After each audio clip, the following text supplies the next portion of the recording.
So, Ashley, what's your issue here?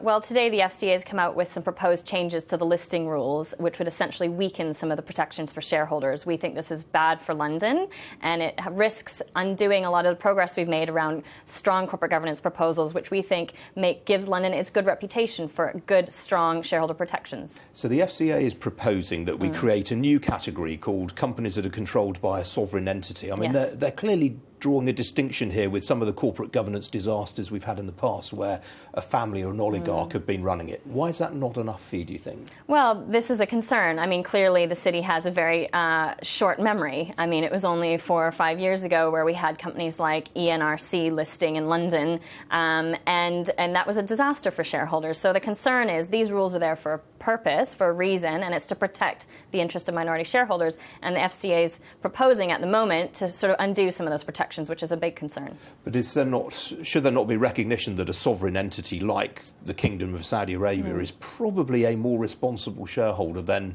the people who were behind ENRC that you just referred to?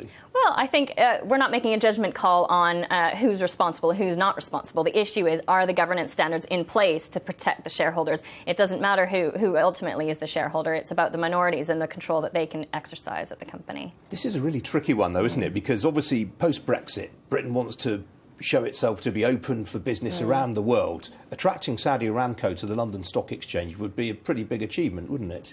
Certainly, and we think it's really important that we attract capital to London, but we need to ask ourselves, what type of capital do we want to attract? So we've got governments like Japan who have put in really strong corporate governance standards in order to attract capital, because they think ultimately that good governance standards means it's good for performance and it's good for the business, good for the market. And we think that this is potentially eroding some of the governance standard we've set up in London, and it is really a slippery slope.